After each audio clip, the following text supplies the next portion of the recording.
RWT family, SMR podcast listeners. It has finally happened. It is legitimately a trippy Sunday, if you will. Yeah, it is a double in your house kind of thing. There's an NXT in your house later in the night, but right now the retro pay-per-view crew is finally at its full force. I am joined by, of course, the retro guy himself, the dead man, Paul Morales. What's happening, Paul? What is up, Mr. Moses Marquez? Living the life, loving all the jazz, getting ready for NXT TakeOver. And, of course, the other guy who's been here mainly doing the other retro pay-per-views, Travis the Walker Anderson. What's going down, bro? Are you happy that the retro pay-per-view crew is full form? Hell yeah.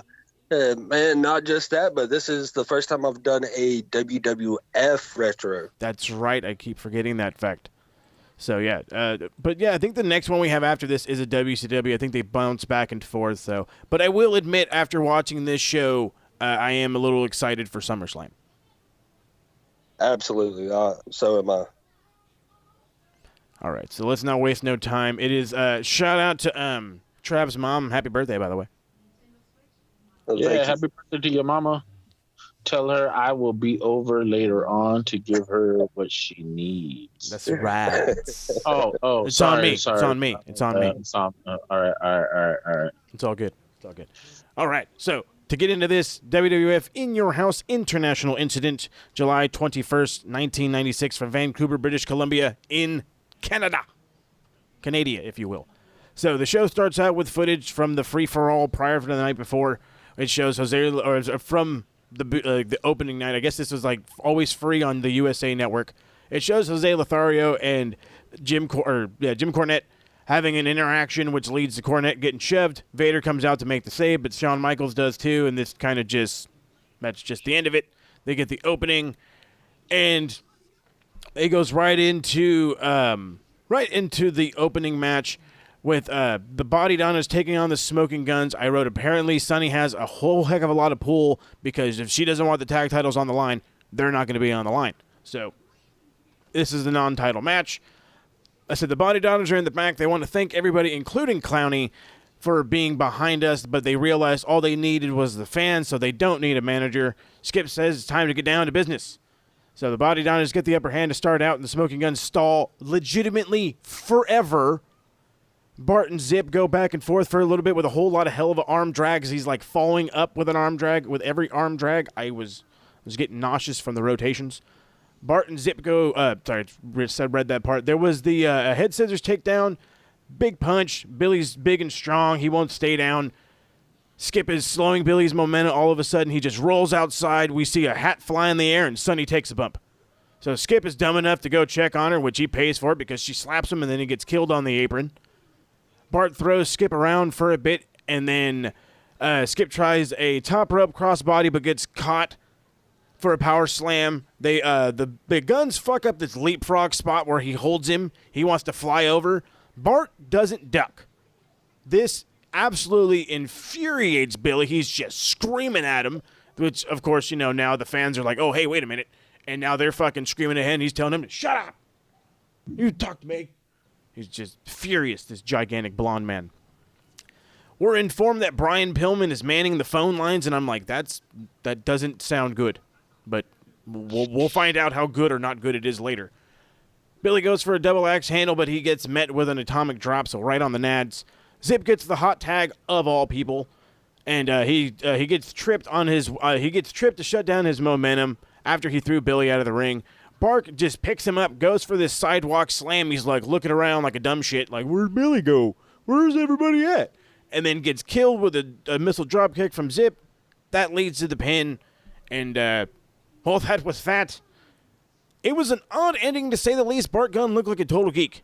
I will say that. But before I get into my rating, I'm going to pass it to you guys. So let's start it off with Paul. What'd you rate this thing? I gave it a 1. Lord have mercy, a 1, you say? Yes, a 1. I did not care for this match. It was like watching any regular Raw match. I mean, literally, since there was no titles on the line, FX -1 point. Yeah. Sonny took a bump, -1 point. Yeah. And it was just like I said, it just felt like it was like you could have showed this on Raw. Most definitely. Like there was no really setup for this match aside from, I mean, I thought they were in some, I don't know,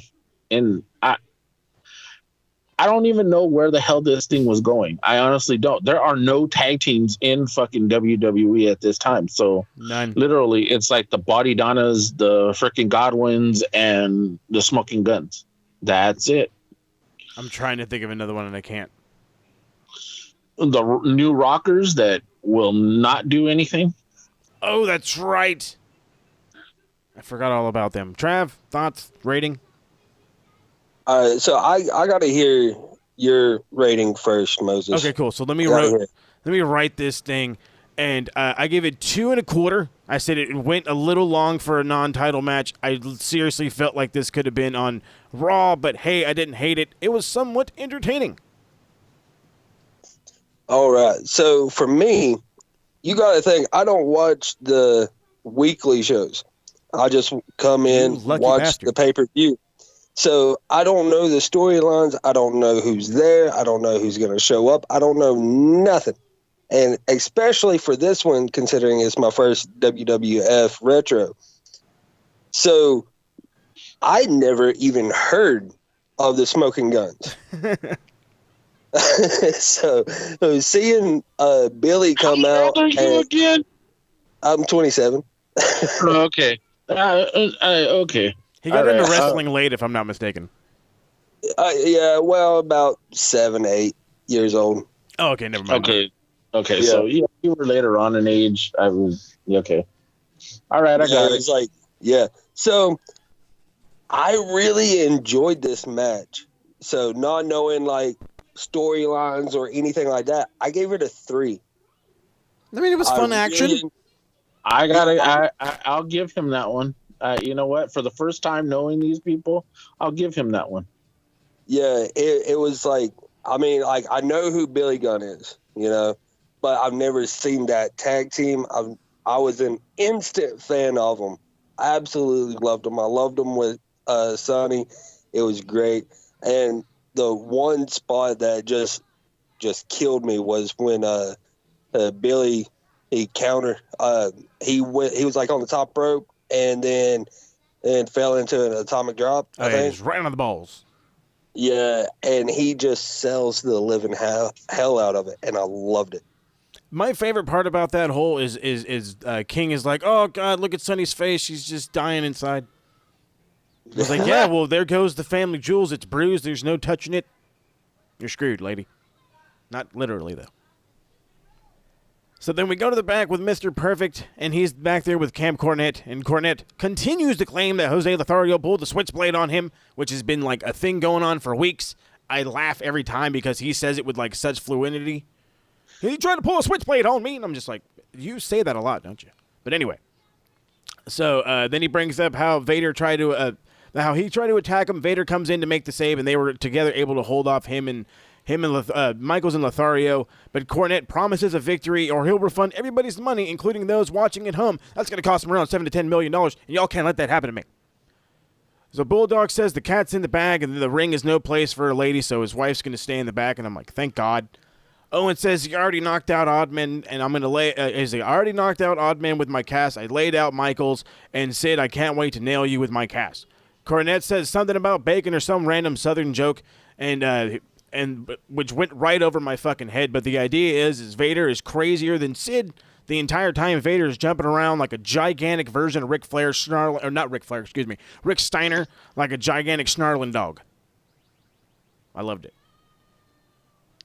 Any thoughts on this promo? Did any of you guys get the bacon joke? No. No. Well, that settles that. And I'm like, this guy's from North Carolina, and this dude's been watching wrestling since the 80s, so. Here, this is what's going to be interesting. Okay, so Travis said that he knows a lot of the guys that are here, obviously. Yeah. You know a lot of the individual guys that are here, right? Right. Okay.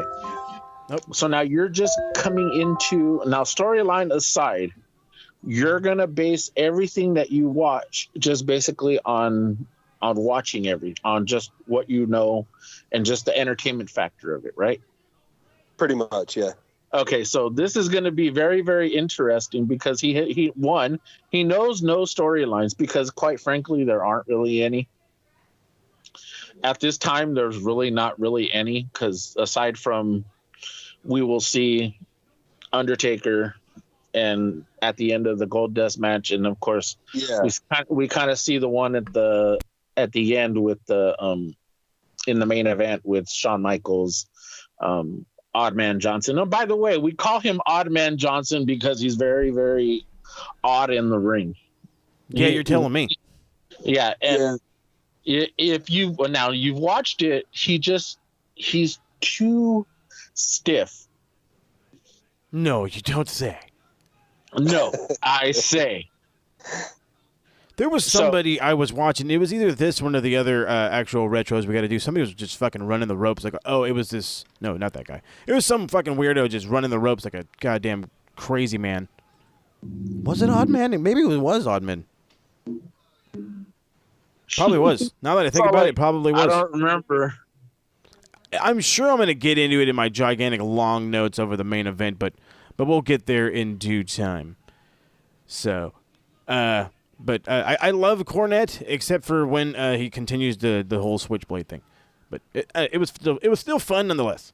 But we get into the next one. It's Mankind against Henry Godwinn. I think it was supposed to be Jake Roberts, but he's injured. And we'll hear from him on Raw though. So don't you trip on that one. Mankind's hair is all chunked up because he just continues to pull it out because that's his gimmick. He's a crazy man.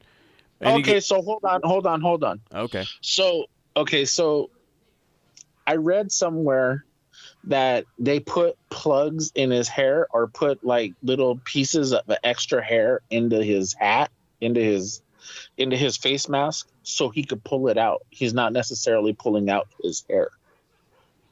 Oh, I see.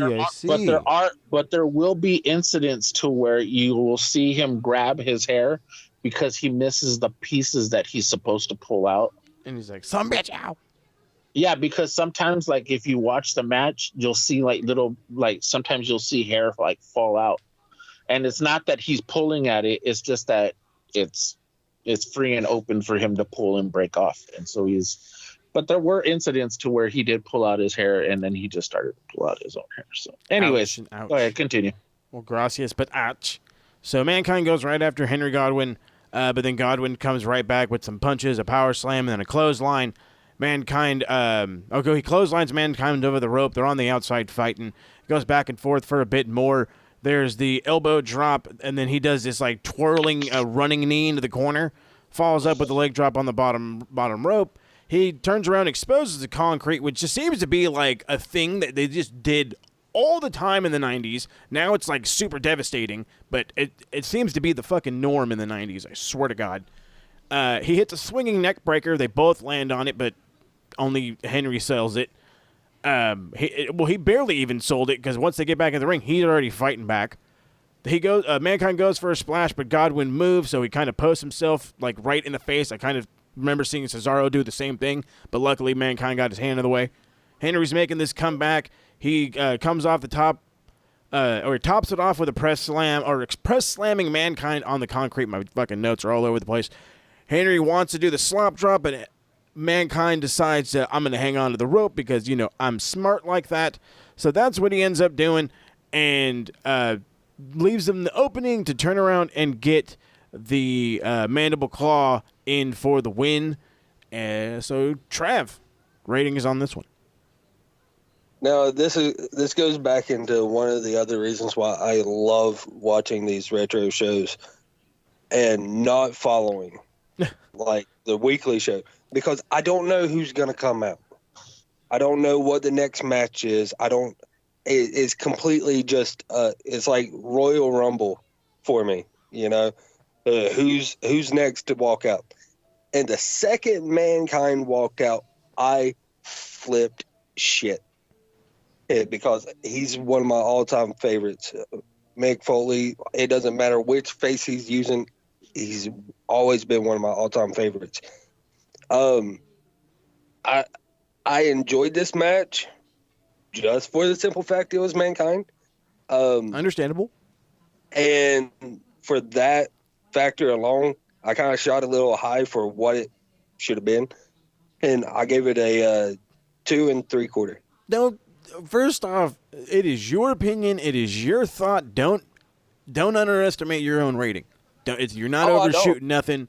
Granted, I legitimately, and this is probably, somebody's going to be like, I knew you were biased as a motherfucker. I probably really am. If we go back and look at the ratings, you know how many Sting matches got like at least a 4? Or a Ric Flair match got at least a 4? Okay? This is how it goes, bro. This is how it goes. Eventually, my mind will warp with all the crap I'm going to see eventually, but. Yeah. But that's why I put it that way, because I'm like, okay, so the match was okay. It was an okay match, but I fucking loved it because it was Mankind, and I get to see those, you know. So that's why I just explained the rating a little bit. Why I get it. Yeah, but I think that's the good part, is that you don't get to see the weekly show, and you just do specifically these, because you don't. Fresh eyes. In all reality, yeah, it's fresh eyes, but in all reality, it just gives you that different perspective, because you don't necessarily have to know the storyline to enjoy what you're watching. Yeah, exactly. And that's what I was thinking last night while I was watching it. I'm like, man, this is why I'm a fucking wrestling fan. This is what I love. This is what I enjoy. Yes, I am the current reigning, defending now, Max Wrestling Predictions champion, but I don't want to be able to predict anything. I don't want to know what's going to happen next. And that's why I love doing this, because I literally have no fucking clue what's going to happen. I don't know who's going to come out. I don't know anything. So it just takes it to the whole new level for me. And I just enjoy it. And like, fuck, you'll hear it again, because I flipped and marked out when I heard Gold Dust and Undertaker. Oh, don't trip. You know? Don't trip. Paul? What do we got? He thoroughly liked the fact that I came out. I didn't come out of the closet and like Moses over here. You know, at least I come out. That's what she said. Oh, anyways, how dare you? I gave it a 2.5. Now here's what I loved about it, is that we get to see Mick Foley and his character continually building. Yeah. And it's the progression of it is so fucking great as we continue to go along with these shows. And at that, it builds to what is going to happen later on this year between him and one Undertaker. That's right. Yep, we'll see how it builds. Hell, just coming up here shortly. So, I gave it a 2 1/4. I said not bad. It wasn't too long. Henry looked like a threat, but Mankind is on a new level of crazy. So very much so. Very much so. This boy is just crazy. That let's not kid ourselves. He is just cray. Yeah, he's what they call 5150, if you will. So. Brian Pillman is back there manning the phones. We actually get a shot of the people manning the phones. I'm like, they're probably really not answering phones, but let's pretend for a minute. He's back there with the body donnas. We see Sonny there with the smoking guns, and Sonny is obviously there simply for the cleavage, as she is bent over the entire time. we know why. So Pillman says these guys here were telling me that they're out there for the competitive spirit. They're out there driven by the competitive spirit, and he's like, that's garbage. He's all the only thing that was driving these men were hormones. Sonny, TNA, admit it, guys. And he's going on. He's like, now they're complaining about the Smoking Guns double teaming them when they really want to double team Sonny. King is like, I'm all about that. Somebody give me the phone. I died. I'd double team her too. Hell, I'd still fucking double team her, but that's a whole nother story. The face kind of looks the same, not gonna lie. The rest of it far from. Hey, I'm okay with it because I love my girls BBW. Kind of want to suck you dry, then eat some lunch with you. Nobody's complaining. Nobody's saying nothing crazy. Relax. Nobody's fucking complaining. Somebody wants to complain, come see me. Oh yeah, he's the complaint department. I got a complaint department right for you. Right, yeah, please. So next one, and the second I heard this match, I'm like, there's kind of no reason for it, but fuck it. Well, then the kind of reason for it is the King of the Ring incident where he got kicked in the mouth. But nonetheless, Stone Cold Steve Austin taking on Mark Mero. They bring up the whole busted mouth thing from the King of the Ring when I forget. I don't know what the move is called, but it's just his way of like doing like a jumping roll up, and Austin just so happened to get kicked in the mouth. So Austin oddly has his name on his trunks. I'm so not fucking used to that. That threw me the hell off. I'm like, whose gear are you wearing? And it actually said like Stone Cold Steve Austin. I'm like, oh, well, get rid of it because that looks fucking weird. So they slug it out for a bit. Then the pace picks up. They do a bunch of fucking moves. Mero gets an arm hold, slows everything down. King is saying that he saw Austin after his injury. His hair, he was a hair lip. His lip was torn from his lip was ripped from where it's at, from the bottom of the chin or something like that. It's a miracle he's still wrestling, let alone he came back just a few minutes later. And Vince is like, yeah, sure, yeah, miracle, yeah, whatever you say. Kind of just blows it off. He says that I almost lost my lunch when I saw the whole thing. So then King is just so extra with all that. Mark Mero comes out with a flurry of punches showing off his boxing background, for a former Golden Glove winner. Austin goes after Sable, but Mero cuts him off. Mero does the same move that busted Austin's mouth for. He gets a near fall. Austin sells it like his mouth is busted open again. It is obviously just a ploy, and he throws him outside. While on the outside, Austin slingshots Mero into the post. JR screams, "Why did he do that?" And the King responds, "Because he's mean." And I'm like, well, he's not wrong. So Mero gets knocked into the guardrail when we get a shot of Sable's ass right into the camera. Oh yeah. Diving forearm for a near fall. Then he applies a camel clutch. Austin goes for a leg drop. He's hanging in the ropes, that whole like leg drop spot, running leg or whatever, running crotch, if you will. I forget what the fuck. But Mero moves, and Austin just like puts his knee down. And he catches himself. He's like, I didn't slide through. I just thought that was like the coolest thing ever. I was like, why does nobody else do that? Has nobody else done that's the first time I've legitimately ever seen that.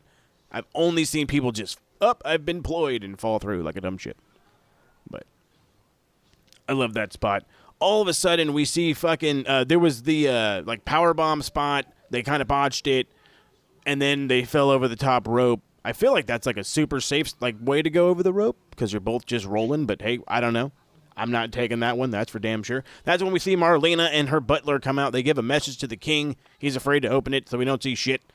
The somersault senton from the apron by Mero. He follows up with a moonsault on the other side of the apron, and everybody's going crazy because they've never seen a fucking back-to-back high-flying moves, which is probably true. And then he comes in, hits a splash, just because more high-flying shit. They work in the corner. Mero's landing these strikes, and then he gets crotched on the rope. Austin goes for the stunner. Mero holds the rope, and Austin just gets pissed off, so he chop blocks the fucker and hits the stunner for the win. Paul, what you got? I gave this match a 2. Now, I know Travis does not know the backstory on this. Apparently, this is all brand new to him. I go back to the kick in the mouth, and I know there was heat between these two, but that doesn't take away from the fact that they had such a horrible match, and not so much horrible. I think there were just certain spots that were bad. But I like the match. I like that Mero can still do his aerial stuff, and like I said, I didn't really care for the botches, the couple of botches that they had, but I'm glad that they're allowing them to continue this little feud that they're gonna have, or that they have. I dig it. Trav? Yeah, I really enjoyed it as well. It was very fast paced. There was counter after counter. I honestly had no idea which way it was going to go. I kind of figured, Austin was going to take the win. But even with botches aside, I still really enjoyed it, and that's why I gave it a 2 3/4. 2 3/4. I like it. I have bested all of you. I gave it a 3.5. I said this was really good. This match was had one kind of obvious botch, but other than that, these guys work really well together. Marlena was no distraction, but let's be honest, Sable was. I'd like to give her a camel clutch. Even now? Well, yeah. Well, Brock's probably doing it now. I mean, sorry, Brock, but I'd like to camel clutch her camel toe. Was what I was saying. Oh, he knows what you're saying. That's why he married her, bro. Yeah, I know. I mean, he was young, dumb, and full of cum, so I'm pretty sure that's why he took advantage of it. You know how it goes. The testosterone, just like Brian Pillman said. Yes, Brian Pillman, jumping it in, humping it out, all the other good shit. Jumping in, humping it out. That was great. So we see Morrow being helped with the back, and Bob Backlund. Thank you, sir. Is being so Bob Backlund is in the crowd, and he's in there just kind of like fucking with people. And then I remembered, oh wait, no, he's like trying to campaign for presidency or something like that. So yes. I don't know. Then we're told that Oddman Johnson and Shawn Michaels get a tag title shot tomorrow night on Raw, and I'm like, they really just want to put all of like the gold on two guys, which would kind of be cool, but we'll see how that goes on Raw. Then we get The Undertaker versus Goldust, and everybody immediately is probably going bananas because, we know that they've had good matches in the past. So after watching The Last Ride and hearing that Taker took longer with his entrances if he was afraid of having a bad match with a guy, he must have thought Goldust was going to just suck something fierce because this thing took forever. He took like a good 5 minutes coming down. And that, oh no, you know what? I wrote it down. I want to say it was like 2 to 3 minutes. Dead ass. Like, his entrance alone was just ridiculous. So, Goldust takes forever to get in the ring. Then he decides he wants to hide behind the ref, and I'm like, that's a DQ in 2020, pal. So, Taker's billed at 6'10", and Goldust, a.k.a. Dustin Rhodes, is a legitimately 6'6", and I'm like, they kind of almost look identical in height. But Taker's, you can tell he's just a little bit taller. Just a little bit. But then he just clobbers him with his big punch, and then Goldust is just, he's like, nope, fuck this. Nope, I don't want no part of this. He tells Marlena, we got to go. He just fucking hit me in the mouth. I don't want no part of this. So then, as they're just, he decides he's going to, like, walk back. He's going to do this, so he pulls Taker out from underneath the ring, and then he gives him a choke slam onto the steps, but luckily he lands right on his ass, which JR puts out, lands right on his postier, or whatever the hell he said. Taker's finally going after Goldust. He's going after him rather than just like standing there and just doing moves. He picks up the fucking steps like they're legitimately nothing, and he threatens to kill both Marlena and Goldust with him to the point where everybody's screaming and hollering, "Holy shit! Don't do it! Don't do it! Don't do it!" But he just he had these things up in the air like they weighed 1.5 pounds. It was impressive to say the least. So Goldust is trying his hardest to get the turnbuckle pad removed, but Taker keeps knocking him around. So he lays him down with a clothesline and a standing leg drop for a near fall. Goldust wakes up with lands some knees in the corner, then throws Taker into the other side. Taker comes right back in control. He hits Old School before being sent over the top rope to the outside. He gets necked on the ropes. Goldust is able to get the turnbuckle pad off, and he sends Taker into that exposed buckle. Goldust, adding insult to injury, dumps the steel steps on his back, which obviously isn't a DQ because, I didn't hear that thing from a fucking mile away. Goldust with this modified camel clutch, and the fans wake up, starting to chant "Rest in peace." There's a big boot to the face by Taker, and then he tries for the tombstone, but they botch it. They end up doing a roll-up spot, so Taker then hits his diving clothesline and finishes off Goldust with the tombstone pile driver. So Taker is crossing this guy's arm. The ref is clearly not paying a fucking lick of attention. He starts to count late on purpose because when he does, it gets to 2, and Mankind pops up from the canvas and drags the Undertaker under. And Mankind comes out alone at first, and then the music kind of plays and fades and plays and fades and plays and fades. And then the entire thing just fills with smoke. The entire arena fills with smoke. You swear to God, all of a sudden it turned into a Cheech and Chong concert. And then all of a sudden Taker pops up from the other side. They slug it out all the way to the back, and then it just kind of just cuts away. So Trav, I know you said you loved this thing. I want to start with you and see exactly how much you loved this thing.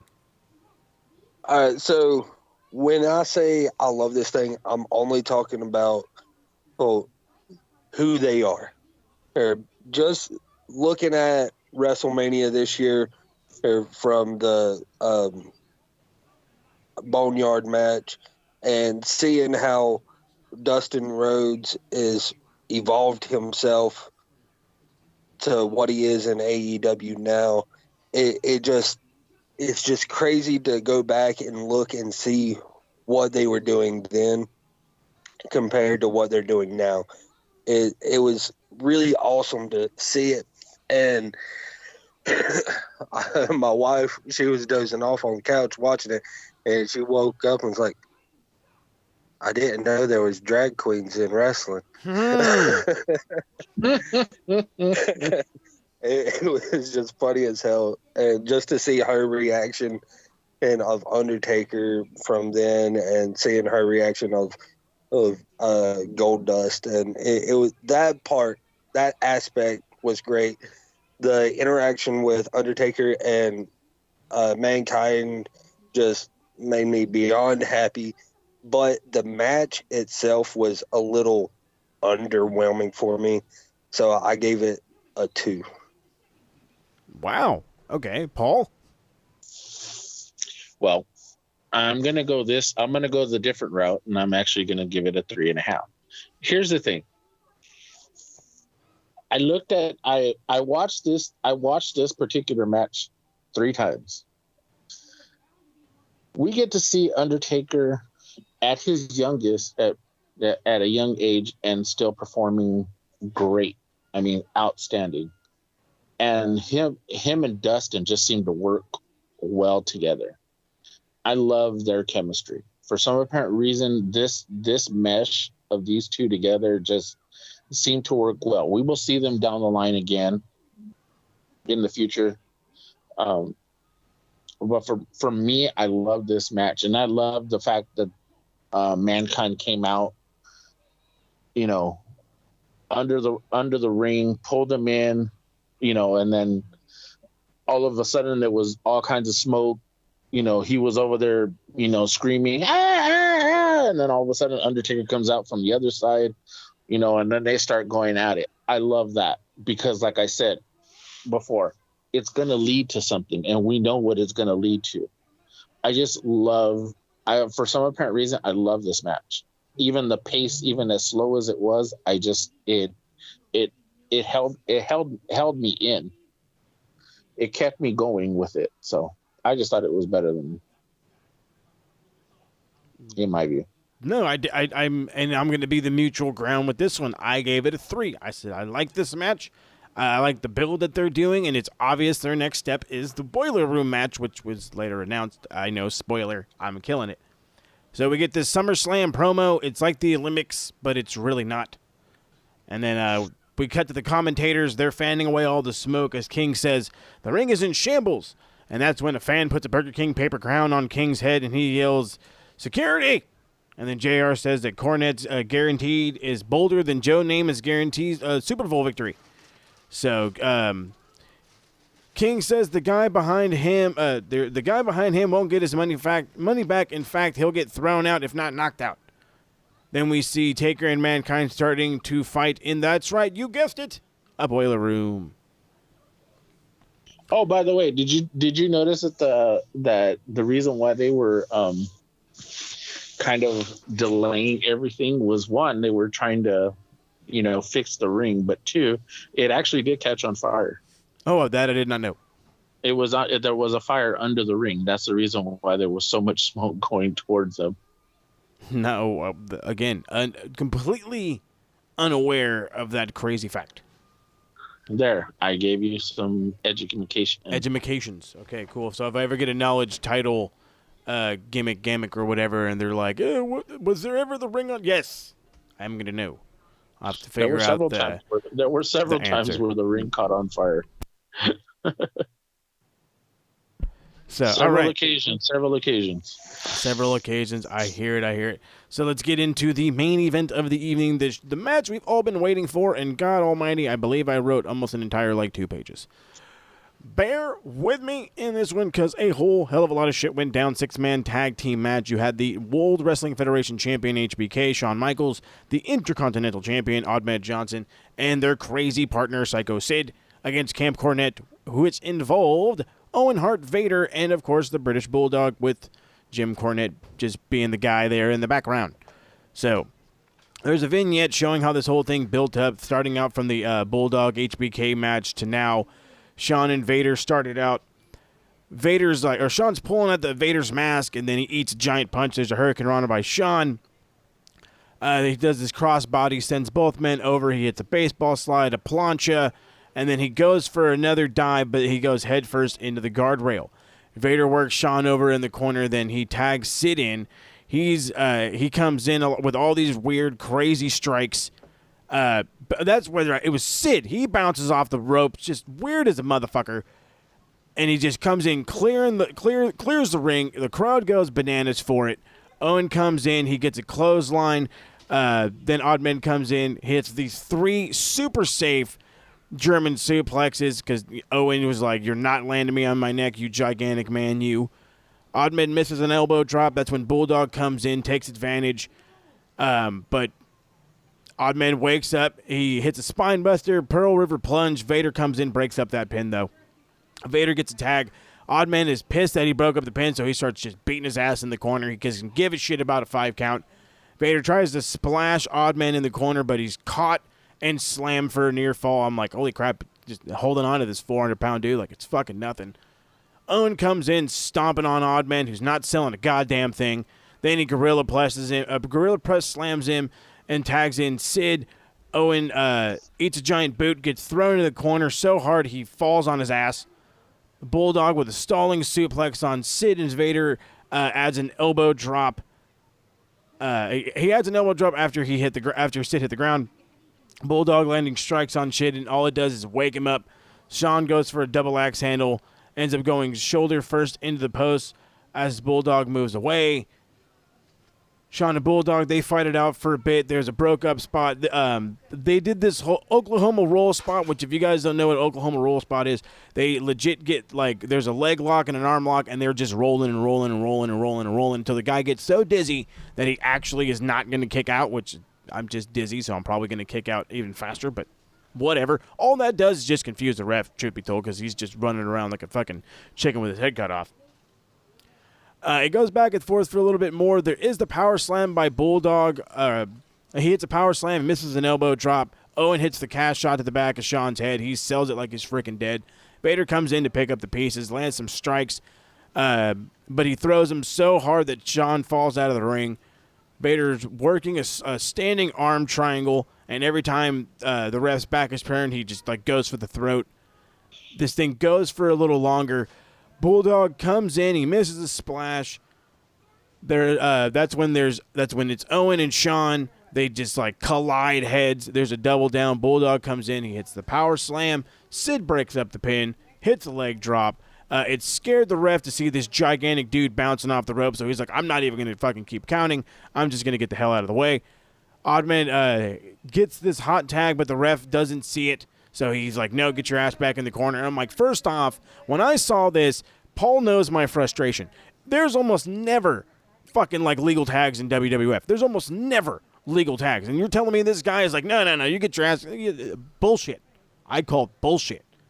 So, Camp Cornette is just beating the crap out of Shawn at this instance because, the ref's like, no. And so all three of them are ganging up on him. Owen goes for a missile drop kick. Shawn moves. That's when he ends up laying out Bulldog instead. Shawn crawls his way up over to tag Sid. These two hosses collide. They legit just boom. The fucking earth shakes, what it seems like. And then Sid just starts choke slamming everybody. And I'm like, okay, fuck it. So he tags in Oddman. There's a double clothesline spot.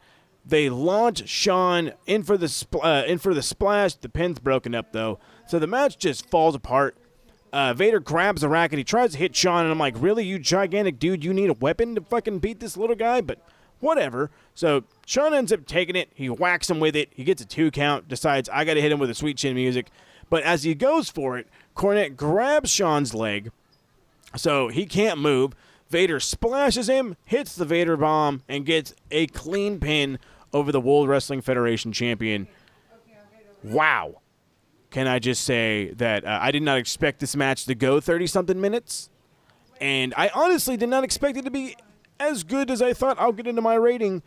Paul, I know it's kind of going back and forth. I want to go with Trav because, again, if I thought this was wow, I want to know what you thought. Well, first off, you didn't even mention about the fan trying to jump in the ring. I try to ignore those parts. Well, that was the one thing that I. That's where you guys shine. You guys are like, that's for you, bro. So you got a fan trying to jump the barricade. Vader has that triangle on Shawn, and you could just see him just completely loosen it, but he still had his arm there, and Shawn just looks over his shoulders like, what's going on? And then goes back. It was just like a weird moment, like, all right, so what do we do here? And then the ref comes back and we're like, oh, okay, I need to react to this. So It was funny. But, oh, man, it was great because I love Vader. Vader was probably the first, little bit that I ever was introduced to wrestling, to have a knowledge of what wrestling was from watching Boy Meets World. I knew you were going to say it. Yeah. Not just that, but I've actually had the pleasure of meeting Vader before he passed. Leon White. And he was such a great guy. And okay. But, the seeing HBK, that was great. I just enjoyed this entire match. Getting to see Owen, it was just all great. So I gave it a 4.5. Whoa, shooting big. Okay. Wow, shooting big. I really loved it. I was shocked that it went so long, but I did not mind for a second. I can dig that. Paul? I will have to agree with him. I must say this was very entertaining. I didn't give it that high. I was going to say, are you agreeing full bore or what? Hold on.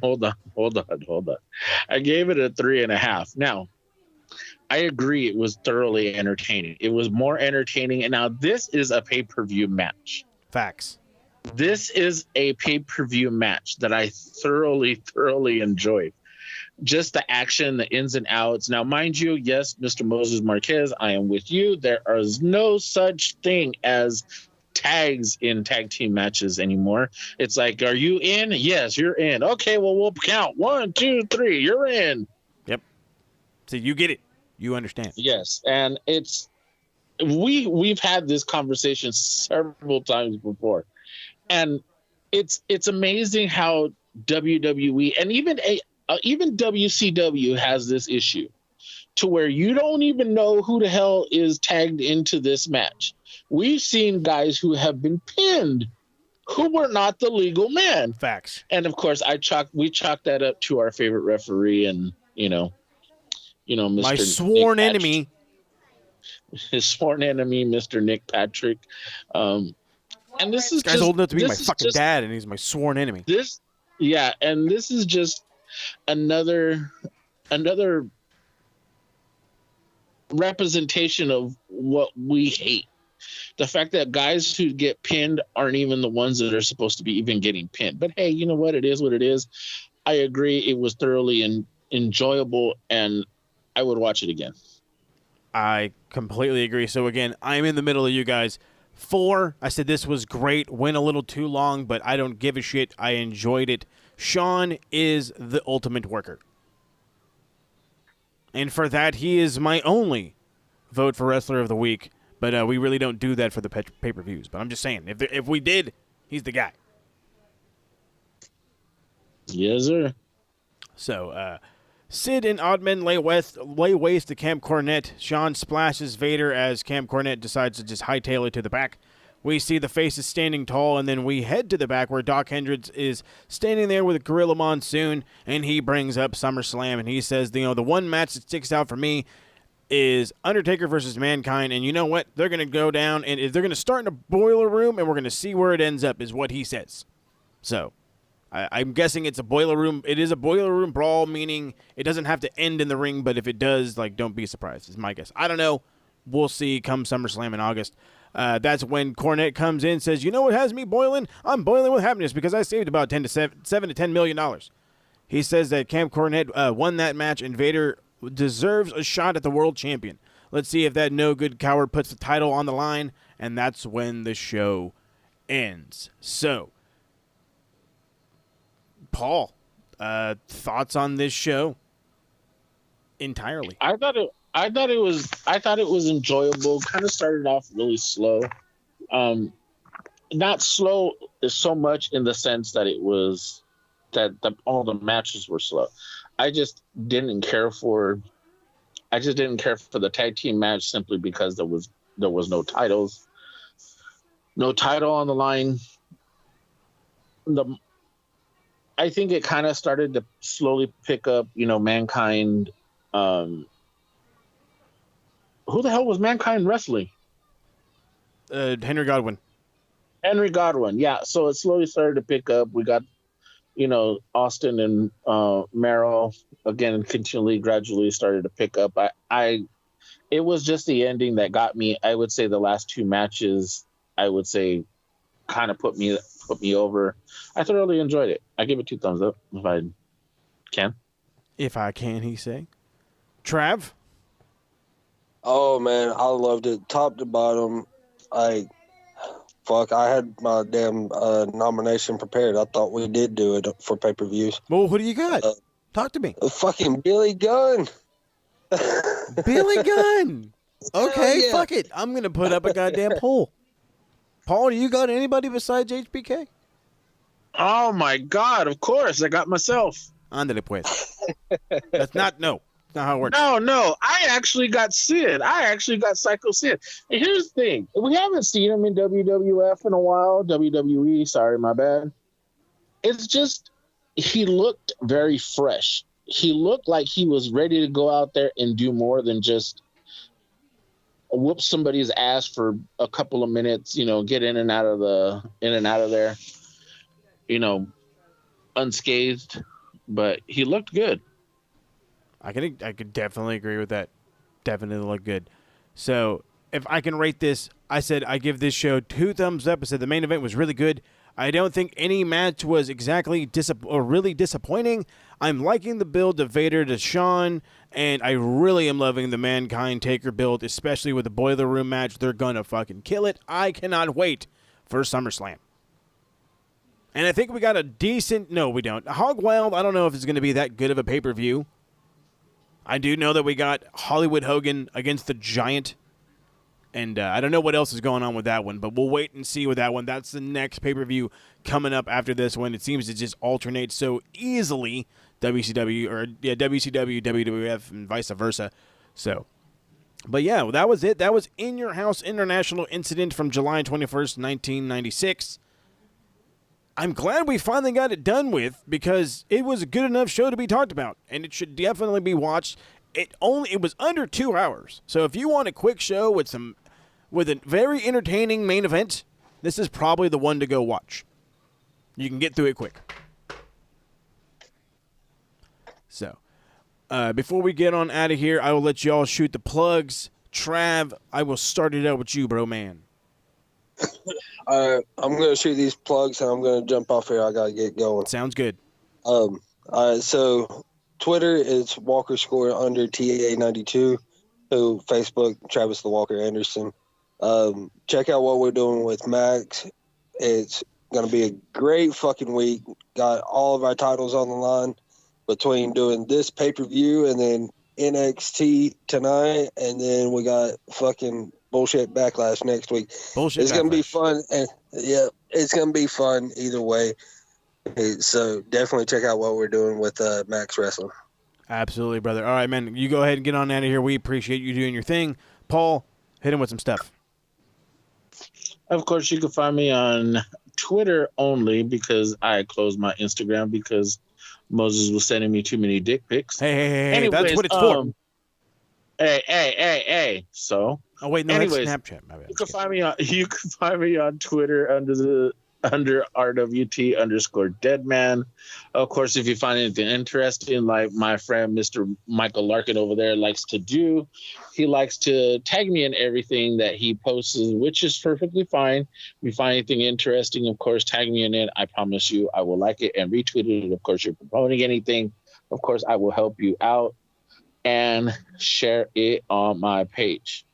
Mr. Moses Marquez, you may take us home, sir. Thank you, boss, man. I appreciate you. Make sure you're following Smart Mark Radio on all platforms of social media, SMR Podnet, everywhere you can find Facebook, Twitter, Instagram. Instagram has kind of been the hub as of late with the whole issues that were going on. It's going to probably be the one that's more so, but we'll see how that goes. But, again, make sure you're following the social media. You get all kinds of updates and such. So, like I had mentioned beforehand, the next retro pay-per-view we have coming up is going to be WCW's Hog Wild. So, we'll wait for that one. Probably coming here in the next couple of weeks. The downside, the reason we have to push these is because, just like Trav said, we have NXT in your house tonight. And for you guys, I guess it would have been last night.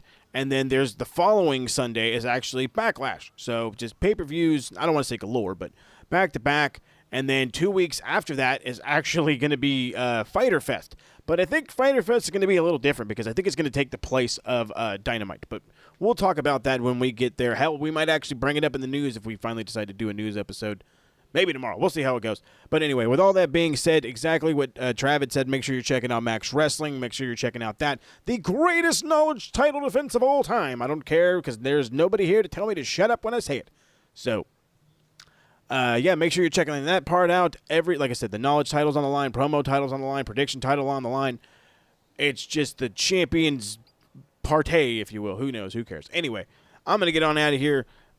Paul and I, we're going to do our best to get out another retro, another Raw and Nitro for you guys, so that way you got something that's, not just regular old WWF, if you know what I mean. So, anyways, I'm going to stop rambling. I'm going to get on out of here. Paul, I appreciate what you do. Trav, we appreciate you, even though you hung up, and we'll catch y'all around the bend.